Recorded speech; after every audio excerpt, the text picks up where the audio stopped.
Hello everyone, welcome back to my channel. इस video में हम पढ़ने वाले हैं ह्यूमन ज्योग्राफी का चैप्टर ह्यूमन रेसेस। ठीक है, मानव प्रजातियां। इस वीडियो में हम सिर्फ इसका इंट्रोडक्शन देखेंगे, अलग अलग स्कॉलर्स के थ्रू उनके कॉन्सेप्ट देखेंगे। उसके पहले मैं बताना चाहती हूँ कि हमने जो भी चैप्टर्स कवर किए हैं ह्यूमन ज्योग्राफी में, उसका प्लेलिस्ट गिवन है डिस्क्रिप्शन बॉक्स में, आप जाकर के वहाँ से पढ़ सकते हैं। एंड जियोमॉर्फोलॉजी और कार्टोग्राफी के कुछ चैप्टर्स कंप्लीट हो चुके हैं, तो वो भी आप पढ़ सकते हैं। और इंस्टाग्राम का लिंक भी गिवन है डिस्क्रिप्शन बॉक्स में नोट्स के लिए, जिसको भी चाहिए वो वहाँ जा करके देख सकते हैं, वहाँ पे आपको मिल जाएंगे। चलिए स्टार्ट करते हैं। सबसे पहले हम देखेंगे क्रैबर के थ्रू। ठीक है, अभी ये जो कॉन्सेप्ट्स हैं हमारे यहाँ से तो नहीं पूछे जाएंगे, लेकिन हाँ जो हम क्लासिफिकेशन पढ़ेंगे आगे जा करके, थोड़ा डिटेल में होता है वो, तो उसके अकॉर्डिंग क्वेश्चन एग्जाम्स में आते हैं। किसी भी स्कॉलर का नाम दिया जा सकता है और पूछा जा सकता है कि इनके अकॉर्डिंग ह्यूमन रेसेस क्या हैं, उनको किस तरह से क्लासीफाई किया जाता है, किस तरह से क्लासीफाई किया गया है वगैरह। ठीक है, a race is a valid biological concept. Kroeber के अकॉर्डिंग क्या है, रेस एक वैलिड बायोलॉजिकल कॉन्सेप्ट है। ये जो इनके थ्रू जो भी इन्होंने बताया कि हाँ चलो ये बायोलॉजिकल कॉन्सेप्ट है, तो इस बायोलॉजिकल कॉन्सेप्ट को एक्सेप्ट भी किया गया है बहुत सारे स्कॉलर्स के द्वारा, इसको वैलिड मान लिया गया है। ठीक है, और इस लाइन में हमें एक चीज़ और मिलती है कि इसका मतलब तो ये हुआ कि कोई और भी कॉन्सेप्ट ऐसा है जिसको इनवैलिड माना गया है। ठीक है, इतना समझ में आया सबको। तो क्रैबर के अकॉर्डिंग रेस एक बायोलॉजिकल कॉन्सेप्ट है। It is a group of united by heredity, a breed और जेनेटिक स्ट्रेन और सब स्पेसीज। ठीक है, ये किस तरह से ग्रुप बना हुआ है, तो बोल सकते हैं कि एक वंश के क्रम में, ठीक है, या फिर जो प्रजातीय गुण होते हैं वो सारे क्या हैं, लगभग एक दूसरे से मैच करते रहते हैं। एक ग्रुप ऑफ पीपल को बुला लिया हमने तो पता चलेगा हमें कि लगभग काफ़ी सारी चीज़ें हैं जो एक दूसरे से कॉमन है। और फिर हमें ये चीज़ टेस्ट के थ्रू या फिर बहुत ज़्यादा इसके बारे में रिसर्च किया गया है, तो उसके थ्रू पता चलता है कि काफ़ी सारी चीज़ें हमारी क्या है, एंसेस्टर के थ्रू हमें जेनेटिक मिली हुई हैं। ठीक है, तो क्रैबर का यही कहना है कि एक बायोलॉजिकल कॉन्सेप्ट है और बहुत सारी चीज़ें हमें कॉमन है, हम सब में कॉमन है, जो हमने हमारे एंसेस्टर्स के थ्रू मिली है। A race is a major grouping of interrelated people possessing a distinctive combination of physical traits that are the result of distinctive genetic composition. Herbal के अकॉर्डिंग क्या माना गया है कि जो प्रजाति है हमारी, ठीक है, जो रेसेस हैं हमारे, वो आए तो हैं, ठीक है, सबके अलग अलग गुण होते हैं, फिजिकल ट्रेट्स जो हैं, शारीरिक लक्षण, वो अलग होते हैं, लेकिन जो भी एक अलग गुण हमें मिला हुआ है, जो भी एक स्पेशल टाइप का कॉम्बिनेशन है फिजिकल ट्रेट्स का, वो एक स्पेशल टाइप के जेनेटिक कंपोजिशन का दिया हुआ है। ठीक है, मतलब जैसे सारे जितने भी लोग हैं, काफ़ी सारी चीज़ें कॉमन होती है सब में, और काफ़ी सारी चीज़ें ऐसी भी होती हैं जो एक दूसरे से अलग होती हैं। तो जो चीज़ें अलग हैं हम में, जो हमें दूसरों से अलग बनाती हैं, वो क्या है, वो एक स्पेशल टाइप का जेनेटिक कंपोजिशन है। ठीक है, एक स्पेशल टाइप का जीन है जो हमें हमारे पूर्वजों से बोल सकते हैं, या फिर जो हमारे पेरेंट्स होते हैं उनसे हमें मिली होती है। ठीक है, the term race usually connotes a group of people who have certain well-marked characteristics in common, whose physical traits are different from those of other combinations. Okay, हेरन का क्या कहना है कि रेस किस टर्म को डिनोट करता है, तो ग्रुप ऑफ उस पीपल को डिनोट करता है जिसमें काफ़ी सारी कैरेक्टरिस्टिक आपको सेम देखने को मिलेंगी, लेकिन काफ़ी सारी ऐसे भी फिजिकल ट्रेट्स होते हैं, ठीक है, सोमैटिक कैरेक्टरिस्टिक होते हैं, शारीरिक लक्षण, जो कि एक दूसरे से डिफरेंट होती हैं। ओके, जैसे कि मान लेते हैं कि बहुत सारी चीज़ें हम में मैच कर रही हैं, 2-3 इंसान हैं ये मान लो, ठीक है, इनमें काफ़ी सारी चीज़ें मैच कर रही हैं, इनके जो गुण हैं, इनके जो सोच है इनकी, वो सारी चीज़ें मैच कर रही है। ऐसा भी तो हो सकता है ना कि ये हाइट में बड़ा हो, इसके बाल जो हैं वो लंबे और ये सीधे सीधे हों, ठीक है, ये गोरा हो, ऐसा हो सकता है, गोरा गोरी जो भी है, ठीक है, और यहाँ पे हो सकता है कि इसके बाल घुंघराले हो, हाइट में छोटा हो सकता है ऐसा। तो काफ़ी सारी चीज़ें, इनकी सोच मैच कर रही है, मान लेते हैं सोच मैच कर रही है। ओके, काफ़ी सारे लक्षण इनके मैच कर रहे हैं, लेकिन काफ़ी सारी चीज़ें ऐसी भी होती हैं जो मैच नहीं करती हैं, जो इन्हें एक दूसरे से डिफरेंट बनाती हैं। हैडन का ये कहना है कि रेसेस उस ग्रुप ऑफ पीपल को डिनोट करती है जिसमें काफ़ी सारी चीज़ें मैच भी करती हैं, और काफ़ी सारे ऐसे फिजिकल ट्रेट्स होते हैं जो क्या होते हैं, अनमैच्ड होते हैं, मिसमैच्ड होते हैं। A race is a group. A race is a subdivision of mankind having certain inborn physical traits in common.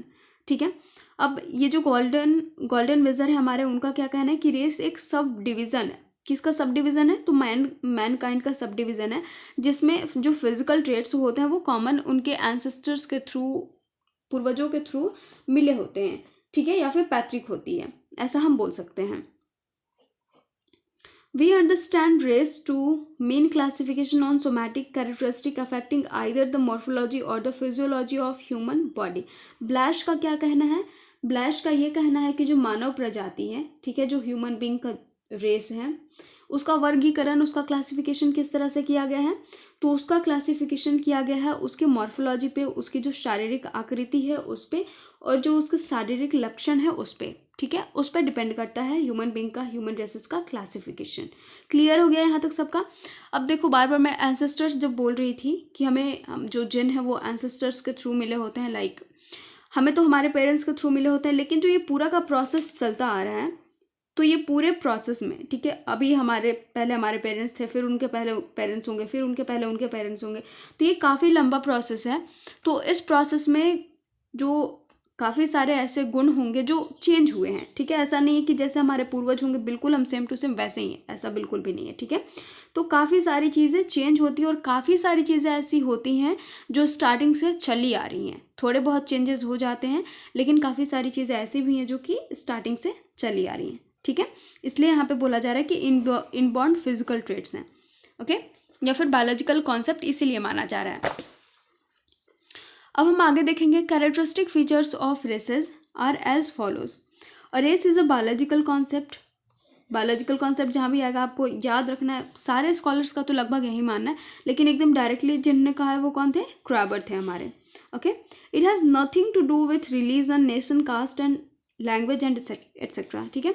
Starting में इंट्रोडक्शन में दिया हुआ था, लेकिन क्योंकि ये नोट से तो मैंने लिखा नहीं और यहाँ पे है तो मैं समझा दे रही हूँ कि जो रेसेस है ना, उनका रिलीजन से, नेशन से, कास्ट से, लैंग्वेज से कोई लेना देना नहीं है, ठीक है। एक बायोलॉजिकल कॉन्सेप्ट है जो इनबॉर्न होती है, और नेशन तो बाद में आता है ना, बॉर्न होने के बाद हमें पता चलता है कि हम किस नेशन में हैं, ठीक है। कास्ट बाद में हमें पता चलता है, लैंग्वेज हमारी क्या है वो हम बाद में सीखते हैं, रिलीजन हमें बाद में पता चलता है।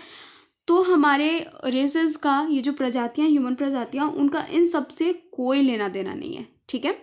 कुछ लोग ऐसे हैं जो मानते हैं इसको, लेकिन इनसे कोई लेना देना नहीं है, ये क्या है? इनवैलिड है, ठीक है। Each race has its own characteristic physical traits on the basis of which it can be separated from other races. हाँ, ये चीज़ आपको याद रखनी पड़ेगी कि जितने भी रेसेस हैं, जितनी भी प्रजातियां हैं, सबकी अपनी अलग कैरेक्टरिस्टिक है जो कि उन्हें एक दूसरे से अलग बनाती है। उनके जो भी फिजिकल ट्रेट्स हैं, जो शारीरिक लक्षण हैं उनके, वो एक दूसरे से अलग हैं, जो कि उन्हें एक दूसरे से अलग भिन्न बनाती हैं। जैसे कि एग्जाम्पल में है वाइट रेस, ठीक है, जो श्वेत प्रजाति है, जिनको कॉकेशियन भी कहते हैं, has fair complexion, straight hair, thin lips, whereas the negro race has dark complexion, curly hair and thick lips. जैसे कि वाइट रेस, श्वेत प्रजातियाँ, उनके जो कॉम्प्लेक्शन है वो गोरे रंग के होते हैं, स्ट्रेट हेयर्स होते हैं, और जो लिप्स हैं उनकी वो थिन होती है, पतली होती हैं। और जो नेग्रो प्रजाति के लोग हैं उनका डार्क कॉम्प्लेक्शन होता है, कर्ली हेयर होते हैं, थिक लिप्स होते हैं। तो ये दोनों चीज़ें क्या हैं? एक दूसरे से डिफरेंट है पूरी तरीके से, ठीक है। तो ये इनके फिजिकल ट्रेट्स हैं, और ऐसे फिजिकल ट्रेट्स जो इन्हें एक दूसरे से अलग बना रही हैं और इन्हें इनके पूर्वजों से, अपने अपने पूर्वजों से मिली हुई हैं, ठीक है। और ये इनबॉर्न होती हैं। उसके बाद the physical traits of race are transmitted by hereditary, that is from one generation to another through genes. ये चीज़ मैंने अभी बताई थी थोड़ी देर पहले कि एक जनरेशन से दूसरे जनरेशन में प्रोवाइड होती रहती है, ये हेरिडिटरी होती है थ्रू द जीन्स, ठीक है। अब क्या होता है कि अब जिस टाइम में हमारे एंसेस्टर्स होंगे, ठीक है, क्योंकि ये हेरिडिटरी है तो काफ़ी लंबे समय से चलता आ रहा है, तो उस टाइम का नेचुरल चीज़ें जो होंगी, जो इन्वायरमेंट होगा वो डिफरेंट होगा और आज का डिफरेंट है। तो इन पर डिपेंड करता है थोड़ा बहुत कि जिस इन्वायरमेंट में हम रह रहे हैं थोड़े बहुत हम उसमें भी ढल जाएंगे, ठीक है। उस पर भी डिपेंड करेगा हमारा फिजिकल ट्रेट। तो environment has relatively little influence on this physical traits, एकदम लिटिल इन्फ्लुएंस है इन्वायरमेंट का, ठीक है। बाकी के जो होते हैं वो हमारे हेरिडिटरी ही होते हैं। समझ में आ गया सबको यहाँ तक? नेक्स्ट कैरेक्टरिस्टिक क्या है? The physical traits on the basis of which races are determined should be present in a large group of humans and not in a few selected individual. जो फिजिकल ट्रेट्स होते हैं ना, लगभग वो मतलब बहुत बड़े ग्रुप ऑफ पीपल में ये हमें मिलते हैं। ऐसा नहीं कि किसी एक इंडिविजुअल में मिला और वैसा आज तक कभी मिला ही नहीं, ठीक है, ऐसा नहीं होता है। बहुत ही लार्ज ग्रुप ऑफ ह्यूमंस में वो सारी चीज़ें आपको सेम देखने को मिलेंगी, प्रेजेंट मिलेंगे। ओके, उसके बाद है all the human races of the world are basically the same. जितने भी ह्यूमन रेसेस हैं बेसिकली वो सेम है। The external changes that took place in them, colour of skin, hair shape of nose, eyes etcetera, were only in the superficial traits. ठीक है, ये जो है ना लगभग जितने भी रेसेस हैं वो बेसिकली सेम है। और जो एक्सटर्नल चेंजेस हैं जो उनमें होते हैं, जैसे कि कभी आपने देखा होगा कि कोई पहले मतलब हल्का उसका डार्क कॉम्प्लेक्शन था, थोड़े दिनों बाद या फिर कुछ सालों बाद जब उससे मिलेंगे तो आपको पता चलेगा कलर ऑफ स्किन उसका थोड़ा चेंज हो गया है। ठीक है, उसका कॉम्प्लेक्शन फेयर हो गया है, होता है ऐसा। तो ये क्या है, ये एक्सटर्नल चेंजेस हैं जो कि जो हमारा फिजिकल ट्रेट है, जो बाहरी शारीरिक लक्षण है, ये उनके गुण है। ठीक है, वो चेंज हो सकते हैं, इन्वायरमेंट के अकॉर्डिंग वो चेंज होंगे। हेयर जो है, ठीक है, shape of nose, eyes etcetera, वो चेंज होते हैं, मतलब कभी कभी चेंज होते हैं। ठीक है, उसके बाद हमारे पास क्या है, एक second. Therefore, all the races can get mutual matrimony and can increase the offspring through the racial and intercaste marriage। ठीक है, जितने भी रेसेस हैं वो म्यूचुअल मैट्रिमोनी में बंध जाते हैं। मतलब देखो शादी वगैरह होता है तो ऐसा हो सकता है ना कि एक ट्रेड्स एक प्रजाति की दूसरी प्रजाति से हुई होगी, ऐसा भी हो सकता है। ठीक है, तो इस तरह से करते करते इंटरकास्ट मैरिज की वजह से, इन सब की वजह से जो ऑफस्प्रिंग्स आएंगे वो थोड़े डिफरेंट होंगे और इस तरह से जो है अलग अलग टाइप ऑफ ह्यूमन बींग्स भी देखने को मिलते हैं। ठीक है, उनमें चेंजेस देखने को मिलेंगे। अब ऐसा नहीं कि ह्यूमन बींग्स एनिमल की तरह दिख जाएंगे, ऐसा भी नहीं है। ठीक है, चेंजेस होंगे लेकिन कुछ एक्सटर्नल चेंजेस होंगे और कुछ इंटरनल चेंजेस होंगे। ठीक है, ये सारी चीज़ें। आगे हमारे पास क्या है, और कोई कैरेक्टरिस्टिक नहीं है। अब हम पढ़ेंगे इवोल्यूशन के बारे में कि ये इवोल्यूशन हुआ कैसे, ये चेंजेस आखिर हुए कैसे। ठीक है, an eminent anthropologist like Kroeber has clearly written. देखो क्रैबर ने क्या एकदम क्लियरली बताया है, we can conclude that it must have take at least million of years for the formation of the human species. Millions of years लगे हैं, ठीक है, ह्यूमन स्पेसीज के फॉर्मेशन में।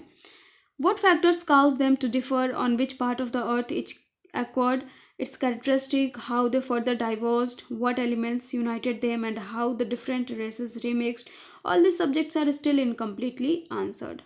ठीक है, अभी देखो पहले हमने क्या पढ़ा, इससे पहले क्या पढ़ा कि मैट्रिमनी हो सकता है, ठीक है, इंटरकास्ट मैरिजेस हुए होंगे। तो ये सारी चीज़ें ना काल्पनिक है एक्चुअल में, ठीक है, सुपरफिशियल है। यहाँ पे है ना कि यहाँ पे क्रैबर हमें बताते हैं कि मिलियन ऑफ ईयर्स लगे, लेकिन जो फैक्टर्स उन्हें एक दूसरे से अलग बनाती हैं, उनके जो कैरेक्टरिस्टिक हैं, वो किस पार्ट में, अर्थ के किस पार्ट में उन्होंने उसे लिया, एक्वायर्ड किया, ठीक है, इन्वायरमेंट वहाँ का कैसा था, फिर फर्दर वो डाइवर्स कैसे हुए, कौन से एलिमेंट्स है जो उनको यूनाइट करती है, कौन सी एलिमेंट्स है जो उनको एक दूसरे से रेमिक्स्ड कर देती है, ये सारे सब्जेक्ट्स अभी तक क्या है, इनकम्प्लीटली आंसर्ड है। मतलब हम ऐसे नॉर्मली बोल सकते हैं लेकिन पूरी तरीके से पूरे भरोसे के साथ और बोल सकते हैं कि प्रूफ के साथ ये चीज़ आंसर नहीं करी गई है अभी तक। ठीक है, इसलिए ऐसा लिखा हुआ है, और करी भी गई है तो आधी अधूरी, पूरी तरीके से नहीं। Theories of the origin of races are speculative, it's two main principle are considered. यहाँ पे हमें दो मेन प्रिंसिपल देखने को मिलते हैं। ठीक है, दो मेन प्रिंसिपल में क्या है, मोनोजेनेटिक थ्योरी, एकल उत्पत्ति साध्य। Theories of origin of races are speculative. जितने भी थ्योरीज हैं ओरिजिन ऑफ रेसेस को लेकर के वो सारे काल्पनिक हैं। ठीक है, जिसमें कि पहला हमारा आता है मोनोजेनेटिक थ्योरी। तो अब काल्पनिक भी है तो उसके लिए भी क्या होगा, सपोर्ट की ज़रूरत पड़ेगी। कुछ ऐसे होंगे जिनको सपोर्ट किया जाएगा, कुछ ऐसे भी होंगे जिनको सपोर्ट नहीं किया जाएगा। ठीक है, according to this theory man originated from only one ancestor. इस थ्योरी के अकॉर्डिंग, मोनोजेनेटिक थ्योरी के अकॉर्डिंग क्या है कि जो ह्यूमन बींग्स है वो एक ही एंसेस्टर से आए हुए हैं। Various religious text also confirm this statement, और बहुत सारे रिलीजियस टेक्स्ट ऐसे हैं जो इसको कन्फर्म करती है। ठीक है, जैसे कि एग्जाम्पल में हमारा according to Hindu religion man originated from Brahma. यहाँ पे एग्जाम्पल में हमारे बुक में दिया हुआ है कि हिंदू रिलीजन के अकॉर्डिंग ये माना जाता है कि मैन कहाँ से ओरिजिनेट हुए हैं, ब्रह्मा से ओरिजिनेट हुए हैं। क्रिश्चियनिटी के अकॉर्डिंग माना जाता है कि जो आदम एंड ईव हैं वो एंसेस्टर हैं पूरे ह्यूमन ग्रुप के। ठीक है, तो ये कुछ रिलीजन से रिलेटेड हो गया, जिनका कुछ मानना है हमारे रेसेस को लेकर के। उसके बाद है according to this principle man originated from only one place, या फिर इंसान का जो प्रारंभ हुआ, इंसान का जहाँ से शुरू हुआ, ठीक है, वो एक ही प्लेस से हुआ है इस प्रिंसिपल के according. As their number increase human kept searching different places in search of food.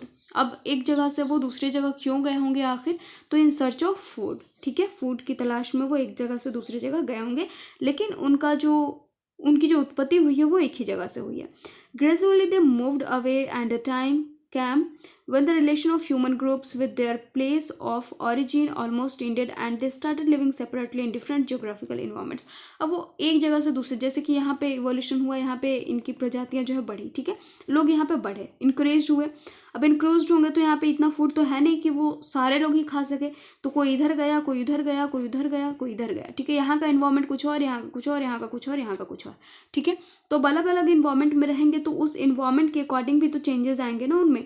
तो यही माना गया है कि लोग एक जगह से उनकी उत्पत्ति हुई है, एक जगह से उनका स्टार्टिंग हुआ है, और फिर वो अलग अलग डायरेक्शन में फूड के शेल्टर की तलाश में गए, और फिर वहाँ पे वो डेवलप्ड हो गए सेपरेटली और उस डिफरेंट ज्योग्राफिकल इन्वायरमेंट में ढल गए, ठीक है। Despite living in different geographical environments human beings had similar physical traits. अलग अलग इन्वायरमेंट में रहने के बावजूद भी क्या है, ह्यूमन बींग्स के अंदर बहुत सारे फिजिकल ट्रेट्स सेम है। Races originated from changes in the process of evolution, ठीक है। जो इवोल्यूशन के प्रोसेस में जो चेंज आया है, इवोल्यूशन का प्रोसेस जो है ना ह्यूमन बींग का, ह्यूमन स्पेसिस का, वो बेसिकली बायोलॉजी के स्टूडेंट्स को ज़्यादा अच्छे से पता होगा, उन्हें डिटेल में पढ़ना होता है 11th-12th में, ठीक है। तो हम बस ऐसे नॉर्मली जान लेते हैं कि जो इवोल्यूशन का प्रोसेस हुआ ना पूरे ह्यूमन बींग्स में, तो उससे रेसेस जो है इवॉल्व हुए हैं, ठीक है, उससे ओरिजिनेट हुए हैं। This changes were due to the following factors. क्या फैक्टर्स रहे जिसकी वजह से ये चेंजेस हुए, ठीक है। तो वह है सेल्फ डोमेस्टिकेशन प्रिंसिपल, उसके बाद है सेलेक्शन थ्योरी, उसके बाद है hologenetic theory, endocrine theory, adaptation, mutation, isolation और माइग्रेशन, ठीक है। ये सारे फैक्टर्स हैं जिनकी वजह से इवोल्यूशन का प्रोसेस हुआ है और ये चेंजेस हुए हैं। मतलब पहले के रेसेस कुछ अलग तरीके के थे और अभी की प्रजातियां कुछ अलग तरीके की हैं। तो वो किन फैक्टर्स की वजह से हैं, तो इन सारे फैक्टर्स की वजह से हैं, ठीक है। आगे हम बढ़ते हैं। आगे हमारे पास क्या है, multiple origin theory. Multiple origin theory मतलब सिंपल से समझ में आ रहा है कि वो एक जगह से नहीं आए होंगे, ठीक है, वो दूसरे जगह से आए होंगे, मतलब कि ऑरिजिन उनका एक नहीं होगा, सिंगल सोर्स नहीं होगा। According to this man was not originated from any single source.